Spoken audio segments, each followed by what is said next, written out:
सभी को जय मसीह। प्रभु की जीवित हुजूरी में मैं प्रॉफिट टेरेंस इंदौर प्रार्थना भवन से आप सभी का हृदय से स्वागत करता हूँ। मैं विश्वास करता हूँ कि आप प्रभु के अनुग्रह से आनंदित और मग्न होंगे। मैं विश्वास करता हूँ कि प्रभु के आशीषों से, उसकी बरकतों से आप सब स्वस्थ होंगे। तो आइए हम परमेश्वर का धन्यवाद करते हैं और ताली बजा के परमेश्वर का धन्यवाद करते हैं कि उसने हमारे जीवनों में एक दिन और जोड़ा है, उसने हमारे जीवनों में एक पल और जोड़ा है। तो परमेश्वर का धन्यवाद करते हैं, हर एक बातों के लिए प्रभु का धन्यवाद करते हैं कि आज हम जीवितों की पृथ्वी पर जीवित पाए गए। तो आइए हम प्रार्थना में जाएंगे। धन्यवाद करते हैं जीवित महान परमेश्वर, आपका धन्यवाद करते हैं प्रभु जी, हर एक बातों के लिए आपका धन्यवाद करते हैं परमेश्वर। हालेलुया हालेलुया हालेलुया प्रभु जी, धन्यवाद करते हैं परमेश्वर। आपने जो भी संदेश परमेश्वर आपकी भेड़ों के लिए रखा है परमेश्वर, उसमें 1000 गुना परमेश्वर वो फल लेके आए परमेश्वर। अंधकार की कोई शक्ति उसे छुड़ाने ना पाए परमेश्वर। प्रभु जी मेरी जुबानों पर परमेश्वर पवित्र आत्मा का अभिषेक होने पाए परमेश्वर। पवित्र आत्मा मेरी जुबानों को छुए परमेश्वर। मुझ में मैं नहीं, आपका पवित्र आत्मा बोले परमेश्वर। यीशु मसीह के नाम से मांगते हैं, आमीन। वचन में जाएंगे। वचन में जाने से पहले मैं आपको एक बात बताना चाहता हूँ कि जो आप आपके स्क्रीन पर जो QR कोड देख रहे हैं, वो QR कोड आप इंदौर प्रार्थना भवन में अपने दानों को, अपने ऑफरिंग को, अपने दशवांशों को बोल सकते हैं। और इस भवन के आगे बढ़ने में, इस भवन की जो भी आवश्यकता है उसको पूरा करने में अपने हाथों को बढ़ा सकते हैं। और किसी मदद, जो भी ज़रूरतमंद है, जो भी उसकी आवश्यकता को पूरा करने के लिए आप आपके हाथों को बढ़ा सकते हैं। किसी की फीस को देने के लिए, किसी के राशनों को भरने के लिए, किसी के जो जरूरतमंद है उसकी मदद करने के लिए आप आपके हाथों को बढ़ा सकते हैं।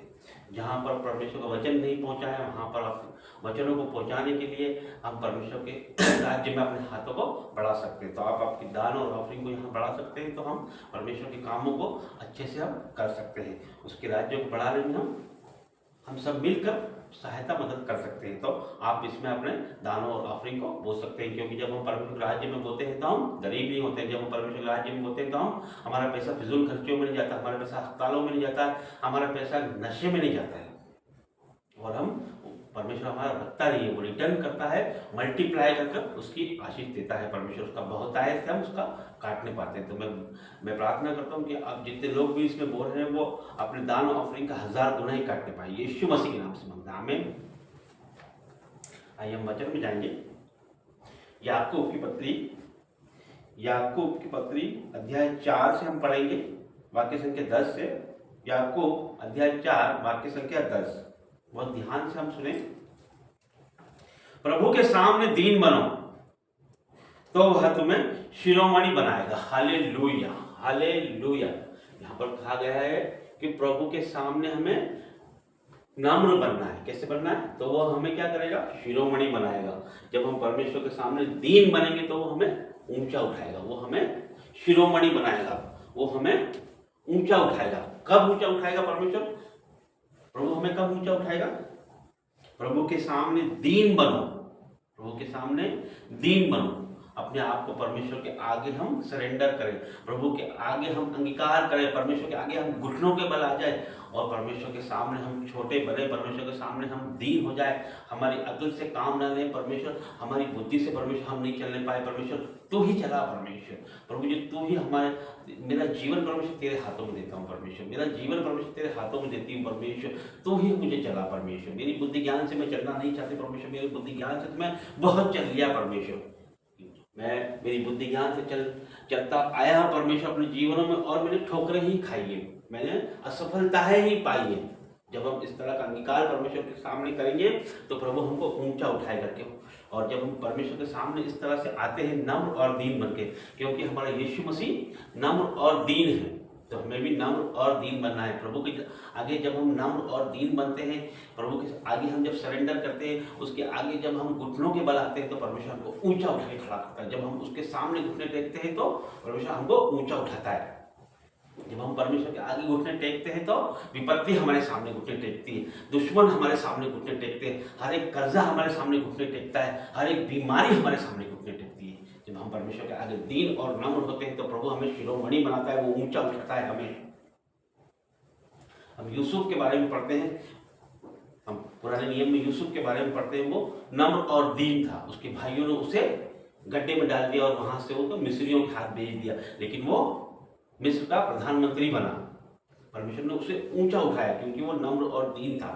इसी तरह से यदि हम नम्र और दीन बनेंगे तो जो हम नहीं चाहते हैं, जो हमने सोचा नहीं होगा, जो हमारे चित्त में नहीं चढ़ा होगा, परमेश्वर वो जगह हमको पहुंचाएगा। परमेश्वर हमको उस मुकाम तक पहुंचाएगा, उस ऊंचाइयों तक परमेश्वर हमको पहुंचाएगा जहाँ पर हम सोच हमारा विचार भी नहीं जाता है, जहाँ पर वो हमारे चित्त में भी नहीं है, हम सोच भी नहीं पाते कि हम उस ऊंचाई तक जा भी सकते हैं। तो परमेश्वर हमारा वहां तक हमको ले जाना चाहता है। कब ले जाना चाहता है? जब हमको एक कदम हमको चलना है कि हमें नम्र और दीन बनना है, परमेश्वर की आज्ञाओं को मानना है और हर एक अधर्म की बातें हमारे जीवन से हमें दूर करना है।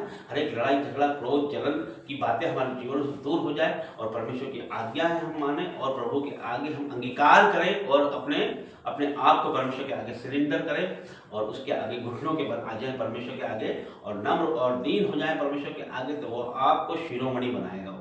ये जो वचन है ये परमेश्वर का काया हुआ वचन है, इसे कोई बदल नहीं सकता। एक संहिता की एक एक बिंदु को कोई टाल नहीं सकता, उसे काट नहीं सकता है, ये सत्य है। तो वचन कहता है प्रभु के सामने दीन बनो तो वह तुम्हें शिरोमणि बनाएगा। हाँ मेरे प्रियो, यदि हम परमेश्वर के आगे दीन बनेंगे, नम्र बनेंगे तो परमेश्वर आपको ऊंचा उठाएगा। जहाँ तक आप जाना चाहते हो परमेश्वर उसके भी आगे आपको ले जाएगा। परमेश्वर के आगे जब हम दीन बनेंगे तो परमेश्वर आपको ऊंचा उठाएगा। परमेश्वर के आगे का नाम हम ऊंचा करेंगे, परमेश्वर हमारा नाम ऊंचा कर देगा। तो जब हम परमेश्वर का नाम ऊंचा करते हैं, परमेश्वर के लिए काम करते हैं, तो परमेश्वर हमें ऊंचा उठाता है, हमारा नाम कराता है परमेश्वर। तो प्रभु के कार्यों को हम करें, परमेश्वर के सामने हम नम्र और दीन हो, जिस प्रकार हमारा यीशु मसीह नम्र और दीन है, हम भी नम्र और दीन हो। फिर देखिए आपके जीवन में किस तरह से ब्लेसिंग आएगी, आप सोच भी नहीं सकेंगे कि परमेश्वर की ऐसी आशीषें आपके जीवनों में आएगी कि जो आपने कभी सोची भी नहीं होगी। तो ये वचन आपके जीवन में 1000 गुना फल लेके आए, यीशु मसीह के नाम से मांगते हैं। परमेश्वर धन्यवाद करता हूँ प्रभु जी, धन्यवाद करता हूँ प्रभु, हर एक बातों के लिए आपका धन्यवाद करता हूँ परमेश्वर। ये वचन को परमेश्वर आपके बच्चों के जीवनों में मैं क्लेम करता हूँ परमेश्वर। जो भी सुन रहा है परमेश्वर वो 1000 गुना आशीषों को फल लेके आए परमेश्वर, अपने जीवनों में परमेश्वर 1000 गुना आशीष पाए परमेश्वर, 1000 गुना फल लेके आए परमेश्वर। कोई अंधकार की शक्ति इस वचन को इनके जीवनों से चुराने ना पाए परमेश्वर। प्रभु जी हम आपके सामने सरेंडर होते हैं परमेश्वर, आपके आगे हम नम्र और दीन होते हैं परमेश्वर। प्रभु यीशु मसीह का स्वभाव हमारे जीवनों में नजर आए परमेश्वर, नम्र और दीन बना परमेश्वर। और प्रभु जी हर एक अंधकार की शक्तियों को मैं डांटता हूँ यीशु के नाम से, आउट इन जीसस नेम परमेश्वर। प्रभु जी आपके बच्चों के जीवनों में परमेश्वर में आज से परमेश्वर आशीषों की घोषणा करता हूँ परमेश्वर। और प्रभु जी इनके जीवनों में परमेश्वर ये नीचे नहीं ऊपर ही हो जाए परमेश्वर। और प्रभु जी हर एक दुख तकलीफ कष्ट कलेश बाधा रुकावट आउट इन जीसस नेम परमेश्वर। प्रभु जी आपकी आशीषों और बरकतों को इनके जीवनों में खोलता हूँ परमेश्वर, यीशु नाज़री के नाम से मांगते हैं, आमीन। सबको चाहे गॉड ब्लेस यू।